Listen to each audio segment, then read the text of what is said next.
这个女孩胆子真是太大了，竟敢一个人去找那个作案多达几十起的杀人魔。更可怕的是，这个杀人魔能瞬间移动，力量大到足以击碎墙壁，她的体能根本超出常人。没想到，看似柔弱的女孩竟能与杀人魔抗衡，她身上也释放出了超乎寻常的力量。在决战的关键时刻，天空中的乌云散去，满月的光芒照在女孩身上，她变身了，眼睛闪着红光，头上冒出毛茸茸的耳朵，指甲变得异常长。杀人魔被女孩的九尾狐真身吓跑了，女孩立刻追了上去，化身为漫画中的九尾妖狐。原来这都是一个女孩的幻想。她是韩剧《今天的网漫》中的女主角温馨，也是个漫画迷，尤其喜欢《九尾狐公主》这本漫画，经常想象自己是漫画中的人物。漫画里她是公主，但现实生活中她却过得不易。温馨原本是国家柔道队的成员，一次严重的伤病迫使她暂时离开了自己热爱的事业。现在她通过送外卖维持生计，幸好温馨很乐观，她每天都面带笑容，乐观开朗。当天温馨在送外卖时，她接到了一位前辈的电话，对方提到有一份安保人员的兼职机会，温馨立刻前往。这次的安保工作是在一家大型网络漫画公司，今天他们举办的作家之夜将有许多著名作者出席。换好衣服后，温馨开始巡逻，她看到了好几位自己喜欢的网络漫画作者，内心激动得不得了，她简直像个成功追星的粉丝。此时，网漫公司的主编张叔开始发言。张叔提到去年的活动安排得太随便，受到了批评，所以张叔今年特别隆重的准备了。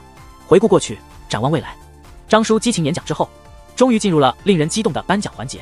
张叔首先颁发了最佳新人奖，不得不说，这个奖项很有励志意味，最终颁给了一个头发发白的老先生。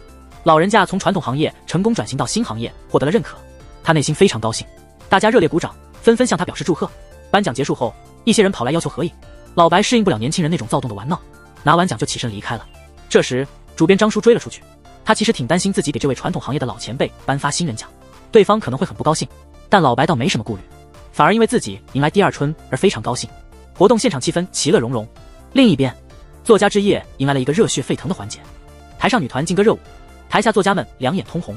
阿南拍得正起劲，突然被眼镜男志亨抓住，阿南赶紧呼叫支援，温馨立刻将志亨架了出去。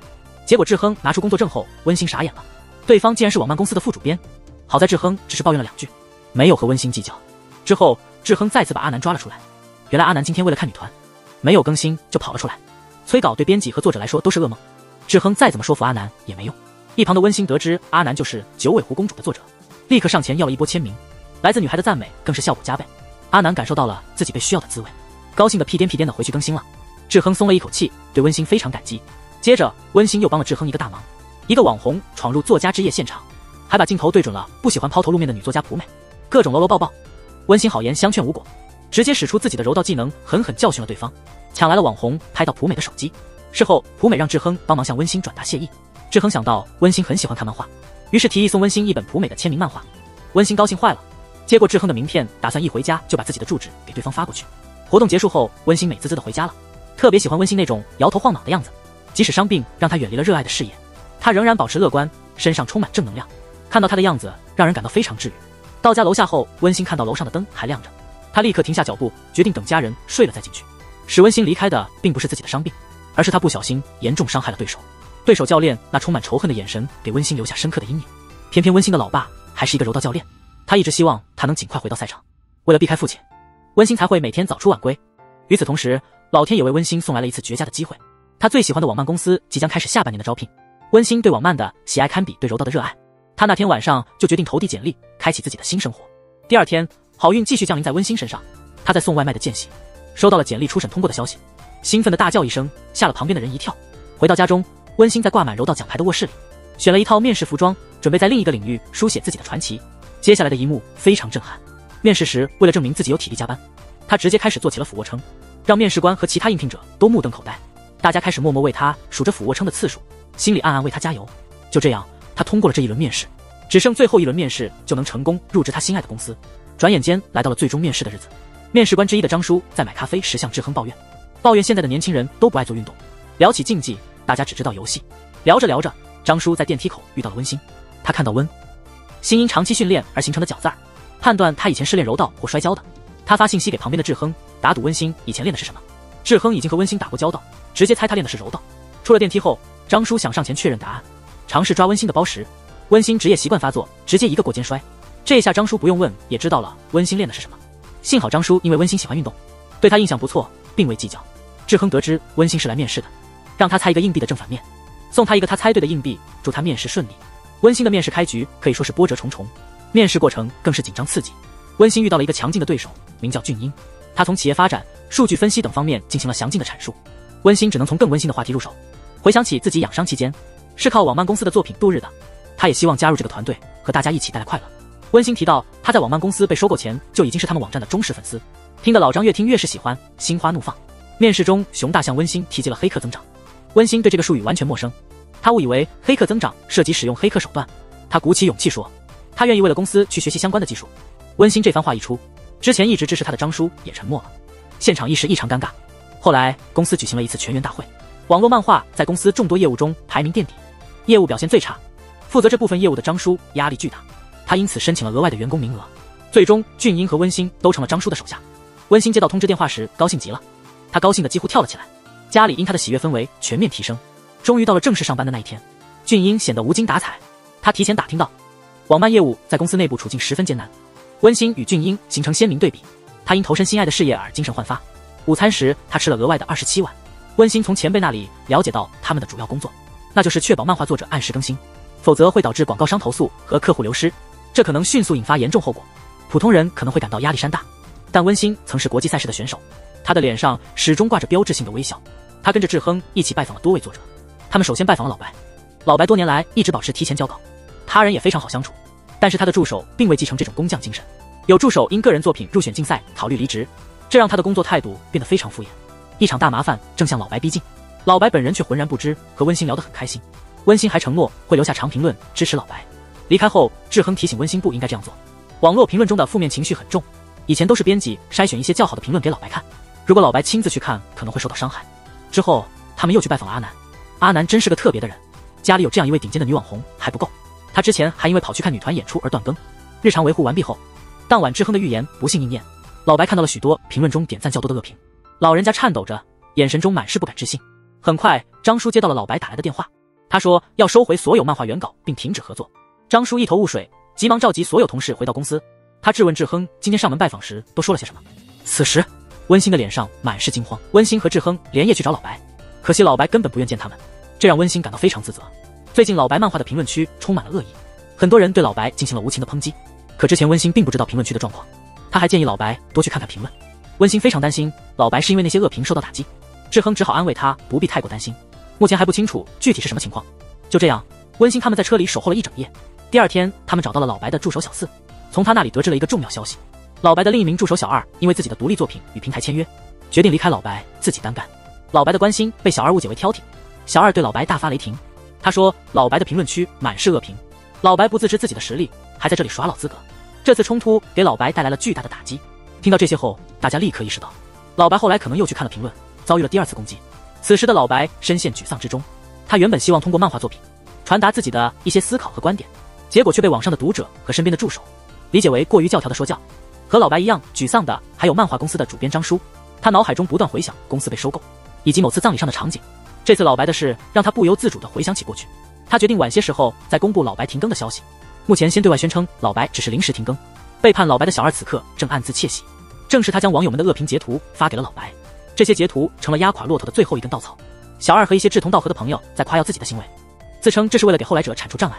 夜里，温馨和同事们默默喝起了闷酒，在那些针对老白的恶评中，许多人吐槽他的画风变了。温馨默默记下了大家的意见，他希望能帮助老白改善这些负面评价，让他重新燃起创作的热情。老白的热情正在消退，张叔也是如此。高管熊大总是关注网漫业务，只留给张叔1年时间来证明自己。幸好他身边有志亨，有些人像小二一样看人下菜，也有像志亨这样忠诚可靠的朋友。一场酒，一位老友，张叔的心情逐渐好转。此时新人编辑俊英也在经历张叔和志亨曾经的挑战，为了确保作者按时更新，他不得不满足作者的种种难以置信的要求。有的作者要求推荐，有的要求重新设计漫画封面，这些至少还算是工作相关。但作者普美的要求让俊英哭笑不得，书房的灯不停地闪，普美坚持让俊英去换灯泡，他自己则坐在一旁忙着撸猫。离开时，俊英的衣服已经湿透，普美偷偷打量着俊英衬衫下的年轻身体。第二天吃饭时，大家都称赞普美为公司赚了许多钱，俊英忍不住抱怨，说这不能理由就随便使唤人。同事安慰他，只是换个灯泡，别太介意，没让你通马桶就算不错了。俊英面无表情，昨晚他真的通了马桶，是普美把猫砂倒进去堵住的，弄得俊英的衬衫湿透，他已经分不清是汗水还是马桶里飞溅的水。经过一段荒谬的剧情，这集的高潮终于来临。温馨回家时，偶然看到电视上正在讨论米开朗基罗的作品，提到了从不同视角看作品，作品的比例也会有所不同。温馨顿时豁然开朗，他马上叫上志亨去找老白。温馨向老白解释了评论多是负面的主要原因，大部分人批评的是他画风的变化和人物比例问题。他们认为老白的实力下滑，但还在拖延不停更。但其实关键在于老白的作画习惯。自从他年纪渐长后，老白就开始慢慢驼背，这使他的视角和观众的阅读视角完全不同。在老白眼中，这样的人物比例没有问题，但观众看来却是一系列的大长脸和画风崩坏。在温馨的示范下，老白终于意识到了问题所在，他的眼眶一红，显得十分感慨。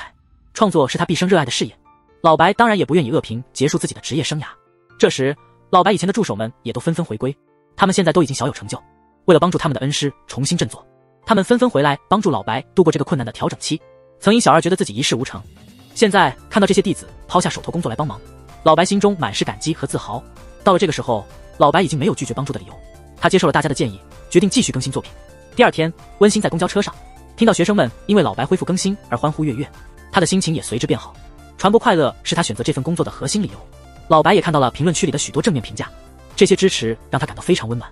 这时志亨来看望老白，看到老白已经调整了工作区的高度，可以用正常的视角投入到创作中，感觉一切都在向好的方向发展。张叔把温馨视为自己的幸运星，温馨因此受到表扬，非常期待正式转正的那一天。身边的俊英有些担心温馨会失望，他通过自己的关系了解到，若网漫业务未见大的起色，明年可能会被整合或放弃。晚餐时，温馨展现出了他惊人的酒量，俊英则表现出一杯倒的酒量，同事们惊讶于两位新人酒量的巨大差异。紧接着，温馨还展示了他的柔道力量，他背着俊英乘车，本来是想送他回家的，但俊英醉得太厉害，完全无法沟通，温馨只好将他背回自己家。妹妹和妈妈看到这位小帅哥，立刻露出兴奋的表情，他们万万没想到，一个巨大的麻烦正向他们靠近。第二天一大早天还没亮，辛爸出差回来，看到客厅的俊英，俊英自己都不知道自己在哪里，自然解释不清自己为什么会出现在这里。辛妈和辛妹害怕温馨的工作被人知道，当下也不敢多说，只好制造混乱让俊英逃走。门外的温馨慌忙逃走，只能希望俊英自己想办法。之后温馨和俊英一起出外勤，温馨解释说自己有难处无法帮俊英解释，起初俊英还是有些生气，后来在一起工作时，温馨表现出了非常贴心的一面，加上他自带的治愈效果，这让俊英开始改变对这个热血女孩的看法。接下来的这个小插曲让俊英刚平静下来的心又动摇了，他帮普美通厕所的事被人传开了，同事们的玩笑和朋友们的调侃让他非常生气，开始打电话寻求转岗，如果转不了岗，他宁愿辞职。温馨正好听到了这通电话，他劝俊英再坚持一下。气头上的俊英告诉温馨，坚持没有意义，网漫业务明年就要结束了。这一刻，温馨的脸上满是不敢相信的表情，幸好温馨是个乐观的人，前一秒还在难过，下一秒就因为副主编志亨让他去负责阿南的项目而高兴起来。阿南的作品《九尾狐公主》是温馨非常喜欢的，他感觉自己像是追星成功了。相比之下，俊英的情况就没那么好了，他被分配到了难以相处的女作家普美那里，因此无法忍受，私下向主编张叔提出转岗。张叔看出俊英已决心，答应帮他看看。临别前，张叔给了俊英几句忠告，第一句是公司不是大学，不能因为不喜欢一门课就换另一门课，第二句则是一句漫画台词，逃亡之地无天国。张叔没有多解释，字面意思看似在说，一直逃避的人很难实现美好的期望。俊英虽然有些消极，但并没有什么大问题，只是比较时记而已。在转岗之前，他还是非常认真的工作。这天他继续到普美家做杂活，普美对这个高个子小帅哥似乎特别有好感，他拿起自己网购的贴身衣物不停地说，还说自己平时在家就这样穿，没人看，所以经常都是没穿裤子的状态。普美一见到俊英就话特别多，作为一个长时间要画画的作者，他因为长时间坐着而患有各种颈椎、手腕疾病，他因为无法按时进食，胃部也不好。普美对俊英说，他喜欢把编辑叫到家里来开会，原因是他没有多少朋友，非常怕孤单。俊英原本对被使唤的不爽感，逐渐被同情所替代。俊英离开时，有个鬼祟的镜头在他和普美家间来回切换。另一方面，温馨遇到了大麻烦，阿南忙于赶稿，忽略了网红女友小红，导致他离家出走。为了让阿南按时交稿，温馨承诺帮忙把小红找回来。他根据小红的直播找到了对方位置，赶到现场时恰好碰上有流氓骚扰小红，温馨的柔道技能派上了用场，他打败了流氓，救出了小红。小红对此非常感激。这时张叔和俊英一起喝酒，他看出俊英非常想离开，但最后决定还是不放人。张叔对俊英说，即使1年后网漫部门重组，即使老员工都被淘汰，俊英也会被保留，因为他是被收购后第一个正式招聘的员工。俊英将来能达到什么高度，取决于他现在的表现。俊英略感振奋，随后他被派去帮助阿南，与温馨合作，终于赶上了更新。俊英离开时看到送回小红的温馨，充满活力的他让俊英回想起之前的对话。温馨曾告诉俊英，如果他只想稳定工作，他根本不会得到金牌，他的人生信条是全力以赴，不问结果。温馨决定改变网漫部门的现状，这让俊英深受启发。他去温馨开的漫画店借了张叔提到的漫画，通宵达旦的一口气看完。漫画中的力量深深触动了俊英，没有尝试就放弃的不配称为战士，只能称为懦夫。他决定像温馨和漫画传递的理念一样，全力以赴改变周围的环境。张叔看到他的变化，感到非常欣慰。同时，温馨那边又出了问题。阿南的漫画更新一直在回忆旧事，没有快节奏推动剧情，网上有越来越多的负面评论。志亨看到数据下滑，温馨什么也没做，结果被狠狠地骂了一顿。温馨感到非常沮丧，他一直觉得作为新人编辑，没有资格去干预阿南这样的职业高手。直到有同事提到，编辑和作者应该是密不可分的伙伴，他才意识到自己之前做的太少，不能只是站在一旁加油。于是，温馨匆匆前往阿南家，请求他重新绘制未更新的内容。阿南因为时间紧迫，开始百般拒绝。这时，温馨开始用情感说服他，他以自己的超级粉丝身份疯狂提建议。阿南被温馨的真诚打动，终于通宵达旦的赶稿，爆发了自己的小宇宙，最终绘制出快节奏的精彩剧情，逆转了公众舆论。温馨这边刚刚有所起色，俊英那边却又出了问题。他去总公司签署个人材料时遇到了熊大，熊大一直想替换张叔他们这一批人，当场暗示俊英采取行动，把网漫业务往下拉。届时，熊大会为俊英提供一个很好的前途，这让俊英感到非常纠结。熊大不断寻找机会与张叔作对，新一届的新作者培训营即将开启。张叔在向熊大申请预算时遭到各种刁难，这次如果不能取得成绩，张叔预感会受到熊大的疯狂攻击，网漫业务在公司的地位也将进一步下降。好在同事们还算支持，俊英成功邀请蒲美来担任评委。蒲美一直对外界非常敏感，他总觉得外界对他充满恶意。俊英索性让蒲美亲自去感受后辈的态度。蒲美对俊英有好感，因此更容易听从他的话。他一答应，训练营的人气立刻提升。在选拔新人参加活动时，温馨推荐了一位画风潦草但设定和剧情都很出色的作者王大陆。他一直在医院工作，经常看到奄奄一息的病人和面无表情的医生，因此他特别喜欢观察人们生动激烈的表情。但由于儿时的一些经历，加上现在这份特殊的工作，王大陆的性格和作品都略显阴郁。温馨看着王大陆总是显得忧郁，有些不确定自己推荐他是否正确。温馨分不清自己的选择对错，蒲美则确信自己这次来是正确的。他感受到了后辈们的仰慕和热情，以及那些高涨的热情，让蒲美意识到外面的世界并非全是黑暗。他封闭已久的内心在俊英的帮助下逐渐敞开，但训练营内部并非完全和谐。作者大狗和二狗看到王大陆的画风潦草，开始疯狂嘲笑他的作品。他们觉得在决赛中少了一名竞争者。王大陆在愤怒之余，也从中找到了很多生动的表情素材。转眼间到了截稿的最后时刻，每个人都要上台介绍自己的作品。大多数时间过得还算平静，直到王大陆上台，现场立刻爆发。他的作品虽然画风黑暗且潦草，评委普遍认为画画能力和讲故事的能力是分不开的。评委甚至建议王大陆只提供故事，另找人来绘制。王大陆立刻拒绝了这个提议，因为他真的很喜欢画画。评审结束后，大狗和二狗再次找王大陆麻烦，他们的嘲笑最终激怒了王大陆。我觉得这段剧情设计得很失败，反派挑衅被反击的套路太明显。俊英和温馨听到动静后赶来阻止。这时王大陆脑海中浮现出许多碎片画面，画面中王大陆身上长出了黑色的触手，训练营里发生了激烈的冲突。凭借过去柔道选手的经验，温馨救下了王大陆，但在此过程中不慎伤到了挑衅的大狗。大狗嚷嚷着要起诉温馨所在的公司，俊英机智地跟了过去，拍下了大狗虽无大碍却故意碰瓷的对话，最终逼迫对方没有进一步闹大事情。编辑们继续在巨大压力下评审新人作品。臭叔一向直言不讳，看不上王大陆的画技，但参与评审的老白却很赞赏王大陆，认为他虽画技不佳，但很懂得运用镜头语言，认为他的设定、画风和剧情都有独特魅力。大家针对王大陆的特点，最终决定了一个方案，让王大陆去当老白的助手，通过观摩学习提高自己。训练营结束后，温馨分到2个新人，一个是有潜力的美美，另一个是与温馨关系复杂的王大陆。王大陆一开始的进展并不顺利，温馨费了好大劲才说服他去当老白的助手。他还带夜宵去探班，希望帮助王大陆和其他助手建立好关系，但没想到王大陆有些不解风情。老白的首席助手小四虽多年助理经验，却未能成功出道。王大陆坚称他今年一定要独立出作品，否则他就回医院从事原来的工作，这让小四感到了不小的压力。两人之间的关系也潜藏了问题。好在温馨性格坚强，遇到任何困难他都能笑对。王大陆稍微有点脸盲，为了防止他作品中的人物都长得一样，温馨就带着俊英拍摄了不同情绪下的人脸和多种职业装，专门为王大陆制作了一个创作素材库。不是每个编辑都像温馨这么有耐心和善良，比如臭叔，他以嘴臭脾气坏闻名，被称为新人坟墓。他最近刚让一个漫画家离开，臭叔手上有一本少女小说需要改编成漫画，他不顾一切选中了美美的画风，不在乎美美已经在温馨手下，开始不择手段的抢人。美美的家里一直不支持他从事这个非主流的职业，他本来就很焦虑，最近和温馨一直在优化细节，进展缓慢。美美为了尽快看到成果，最终接受了臭叔的邀请，这对温馨是一个很大的打击。他他一直没告诉父亲自己已经转行，也承受着巨大压力。那天晚上，他忍不住和父亲摊牌了。他父亲从柔道选手转为教练，热爱柔道。他一直希望温馨能继续他的梦想，多赢些金牌。现在女儿的转行让他觉得被背叛了。然而辛妈的一番话让辛爸开始反思，女儿进了大家羡慕的公司。作为父亲，他连一声祝贺都没有说过，还导致女儿不得不隐瞒这次就业。谁对谁错，显而易见。幸好温馨性格开朗，回到工作中，他依然乐观。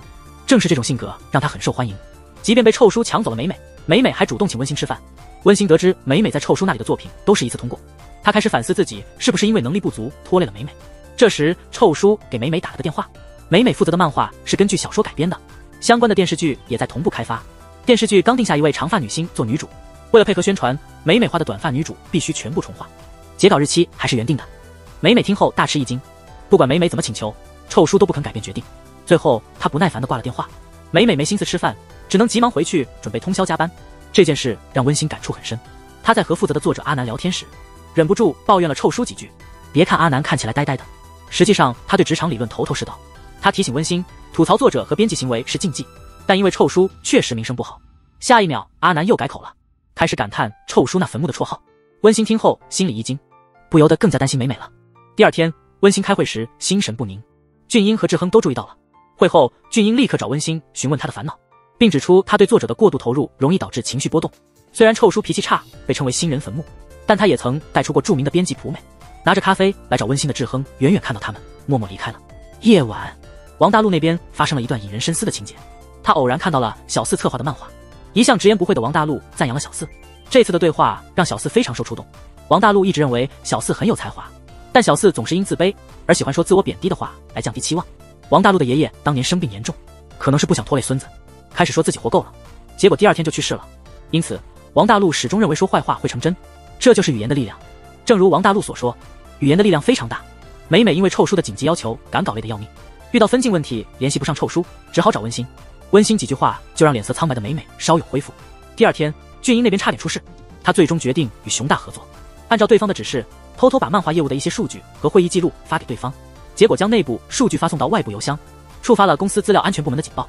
志亨接到通知后立刻找俊英询问情况，俊英谎称自己是想下班后继续研究业务。志亨严肃地看着俊英说，下班后应该好好休息，别累坏了。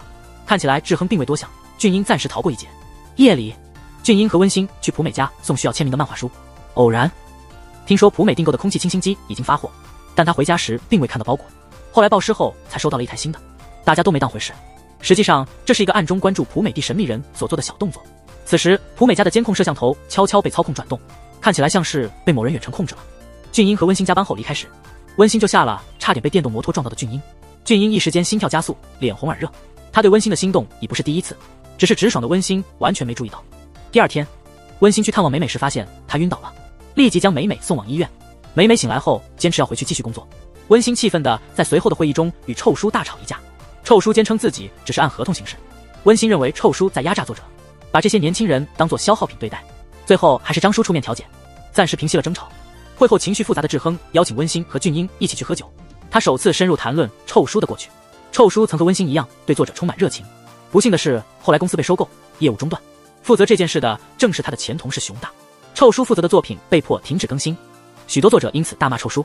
那天晚上臭叔喝了很多酒，他的妻子提出离婚，作者们也对他满含怨言。他不明白自己哪里做错了，他的人生跌入谷底。从那以后，臭叔为了公司的生存改变了性格，他只接受小说改编的漫画和电视剧项目。由于电视剧的带动，漫画的人气也会提升。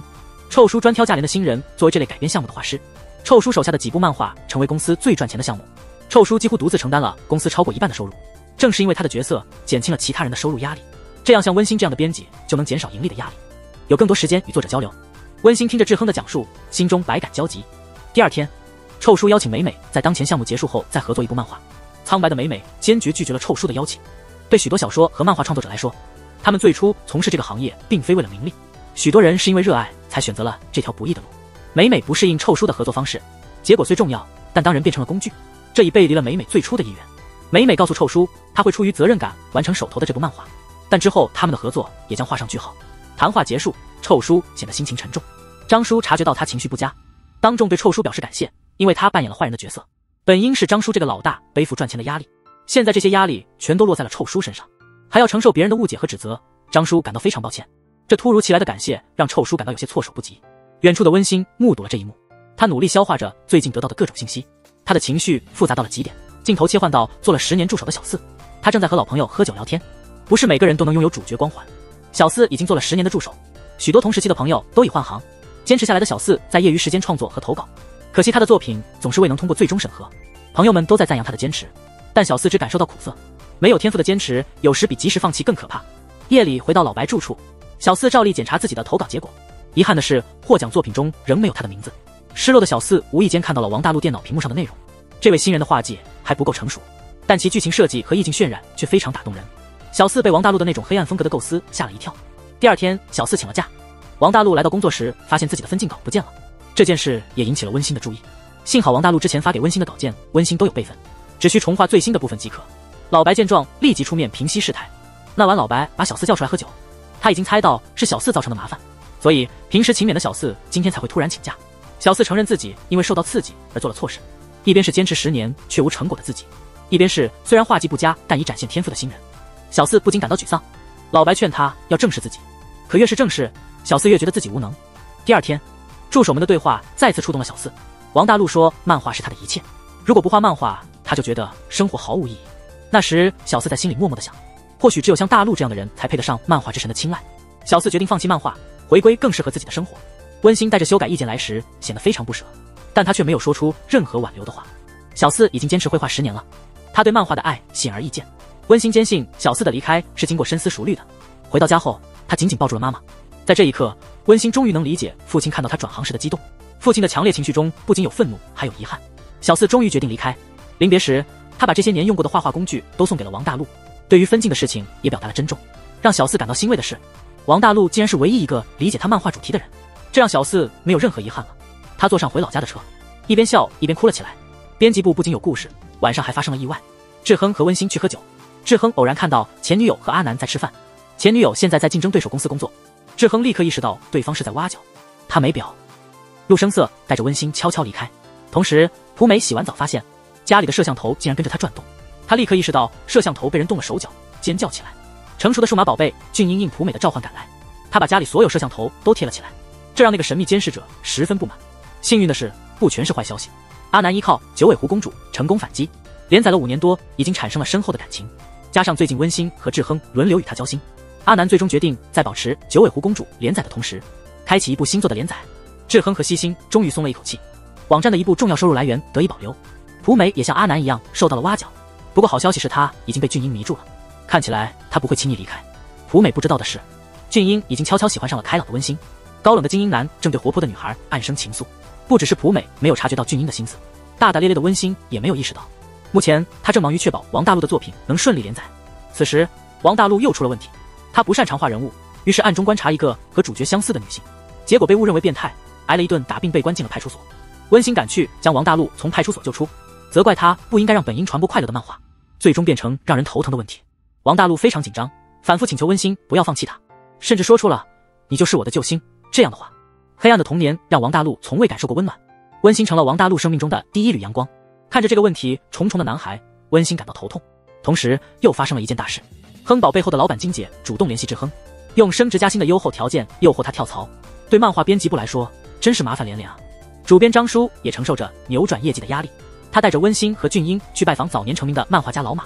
老马的作品最近在网上重新火了，张叔打算将其改编为网络漫画，可惜老马名声大噪后早已沉沦，现在颓废消沉，整日以酒消愁，根本没兴趣和张叔多交流。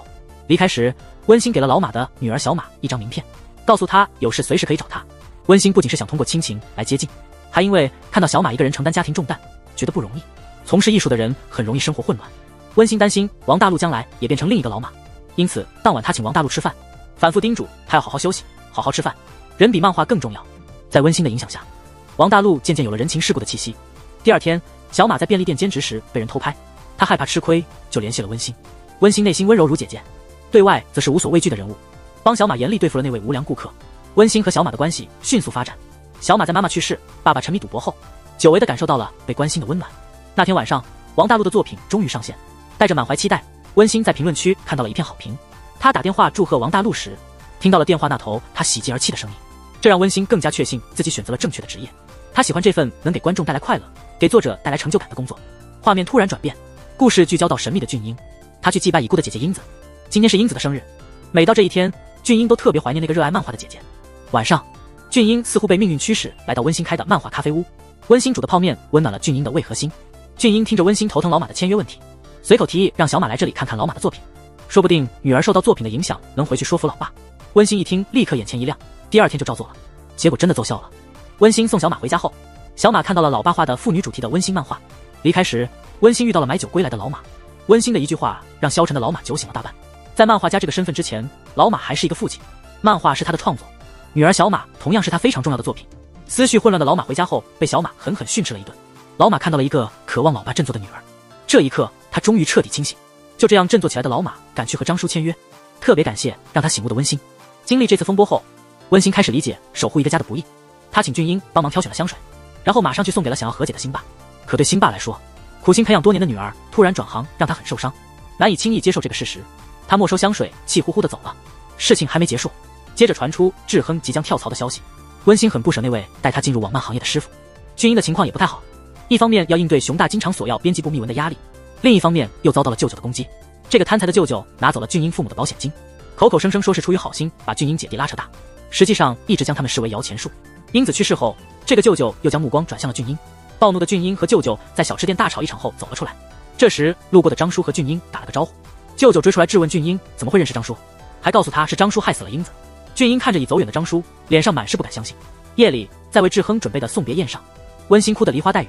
志亨接下来的话让大家大吃一惊，他说他放不下这群老伙计和小伙伴，最终拒绝了对手公司开出的丰厚待遇。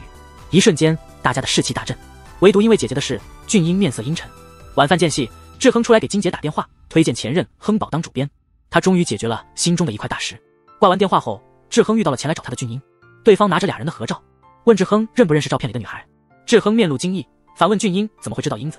听到这话，俊英紧握了拳头。这时温馨叫他们回去吃饭，俊英勉强压下怒火。第二天，志亨觉得俊英的表现不太对劲，便向老同事打听起俊英的情况，询问英子还有哪些家人。得知英子有个早年出国留学的弟弟，志亨意识到俊英很可能就是英子的弟弟。俊英花钱让舅舅说出真相，得知公司曾用转正的承诺逼迫英子加班，最后还将英子解雇，加上俊英留学的高昂费用，英子不得不到处兼职。一次夜班后遭遇车祸去世，这个消息让俊英受到极大的打击。这时熊大又来诱惑俊英给出关键数据，俊英与同事们的关系也有了一定深度。在犹豫不决时，不耐烦的熊大开始威胁俊英。心事重重的俊英终于爆发，向熊大威胁要曝光他们之间的交易。作为普通职员的他，损失也不会比熊大更多。面对愤怒的俊英，熊大陷入了沉默。第二天，张书刚从志亨那了解到俊英的事，发现桌上放着俊英的辞职信，他到处联系不上俊英，非常着急，极想与俊英坦诚相见谈一谈。温馨注意到张叔和志亨的异常，向志亨了解情况，终于知道了英子的过去。英子和温馨一样，都热爱漫画，可惜公司经营困难，张叔只能开始裁员。那时张叔和英子是和平分手的，英子在做兼职时还鼓励过去的战友。张叔之后四处寻找投资，希望能够振兴业务，尽力把所有老同事召回。为此张叔甚至不惜下跪求人，可惜等到张叔找到投资时，一切都晚了。英子因疲劳驾驶的司机而遭遇车祸。在另一边，张叔在俊英祭拜英子时找到了他，张叔没有多说什么，只是让俊英回公司取走英子留下的东西。那晚俊英带着复杂心情返回了公司，他看到了姐姐的笔记本，俊英可以从字里行间感受到姐姐对这份工作的喜爱。这一刻俊英终于正视了问题，他只是想给英子的死亡强行找一个凶手来增加憎恨，但其实如果真要找个人来负责的话，这个人应该是当时在国外读书增加英子负担的俊英。说到这里，俊英的愧疚之情爆发，在办公室里独自大哭起来。这一幕让温馨也流下了眼泪，他抱住了俊英，这个温暖的拥抱帮助俊英最终解开了心结。经常出现的姐姐幻想在此刻彻底消失了。随着俊英调整好状态，这个团队的最后一块拼图终于拼凑完整。张叔也公开了他们目前所面临的挑战，总公司只给了最后3个月的考核期，如果这段时间内大家不能做出非常亮眼的成绩，总公司就会收购竞争对手英漫公司。每个编辑都在想办法取得一些成绩，但大部分想到的办法都是杯水车薪。张叔列出了能扭转局面的最佳方案，那就是吸引重量级作家老莫。老莫原是漫画作者，后来自己开公司管理漫画作者，现在已经是英漫公司最重要的合作伙伴。张叔心情沉重，当年他刚和老莫签约不久，公司就倒闭了。张叔下跪道歉也没能平息老莫的怒气，现在想要说服老莫简直难如登天。好消息是王大陆的作品被一位大导演看中，对方想要购买版权将其改编成电视剧，如果这件事能顺利进行，也算是一个不错的成绩。除了开发新项目，俊英和温馨还在努力维护老作者的资源。这天，他们在拜访朴美时，意外抓到了那个变态跟踪者，终于解决了朴美的一桩心事。夜里，熊大又出现来捣乱，他秘密会见英漫网的代表金姐，洽谈秘密收购事宜。从他们的对话中透露出他们长期合作。早年熊大就想推动对英漫网的收购，却没想到总公司的代表横插一脚收购了张叔他们的公司。隔天，俊英似乎担心熊大的案件难防，于是故意向熊大道歉，想要继续充当他的内线。熊大放松了警戒，让俊英根据当前各家漫画公司的数据，去整理一份最适合收购的英漫资料。此刻，张叔和老莫的谈判进入了关键时刻。张叔靠着总公司代表给的支持，承诺只要老莫愿意合作，总公司就会投资老莫的公司，到时候总公司的丰富资源也将与老莫共享。商人的本性，老莫果然被打动了，决定好好想想，下次开会再详细谈。不久后，一个重大变故彻底打乱了张叔的计划。夜里，温馨意外撞见俊英和熊大、金姐一起吃饭。隔天，新闻爆出熊大即将收购英漫公司，温馨在报道中认出，昨晚和俊英一起吃饭的女人正是竞争对手公司的老板。这条新闻使得张叔被老莫痛骂一顿。如果英漫公司被收购，张叔的承诺可能一文不值。老莫愤怒地指责张叔和以前一样是个不守信的大骗子。同时，总公司代表将熊大召来，质问他为何在采访中提到一个不存在的并购计划。狡猾的熊大早就预料到这一刻，谎称记者误解了他的话，暂时蒙混过关。之后，熊大又找俊英探听内幕。不幸的是，这一幕又被温馨看到。温馨追问俊英和熊大究竟是什么关系。俊英犹豫了一下，为了保护计划不被泄露，他隐瞒了自己在熊大身边潜伏的真实目的，这使温馨对他的误解加深。夜里，俊英找到比温馨更稳重的志亨，将自己的计划全部告诉了他。非常懊恼自己没能抓住熊大的把柄，志亨看着俊英，心情复杂。没想到这个冷漠的男孩已经开始敞开心扉。其他编辑的状况也不太好。张叔和老莫喝酒解开了误会，虽然两人泪眼婆娑，但误会终于解开。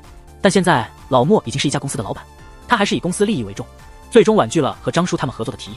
王大陆那边也出了问题，在讨论影视改编的过程中，导演关于漫画内容的讨论触动了王大陆的童年阴影，他一时情绪失控，逃离了现场。阿南那边也接连出现问题，英漫网不断挖他的墙角。另外，阿南很快就要当爸爸了，他的精力有限，连载漫画可能会成问题。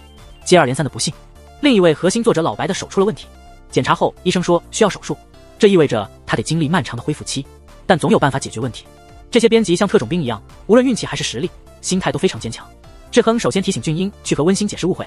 志亨已经察觉到俊英和他一样，都对直爽的温馨有特别的感觉，但志亨并没有因此采取任何小动作。夜晚，受志亨影响，俊英找温馨坦白了自己的卧底经历，同时含蓄地表达了自己的行为动机，都是为了保护温馨十分看重的网漫组。不知道对感情迟钝的温馨能理解多少。第二天，大家继续应对各种挑战。志亨提议可以把阿南打造成下一个老莫，投资让阿南开一家漫画内容生产公司，他出主意和监工，另外聘请画师来实现这些创意。阿南最终同意了这个折中的方案。不幸的是，事情刚有所好转，又出现了新麻烦。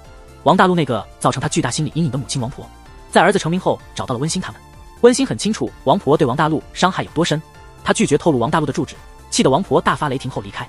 温馨见王大陆情绪不佳，经过深思熟虑后，找来了他以前的同事小四，让小四帮王大陆一把。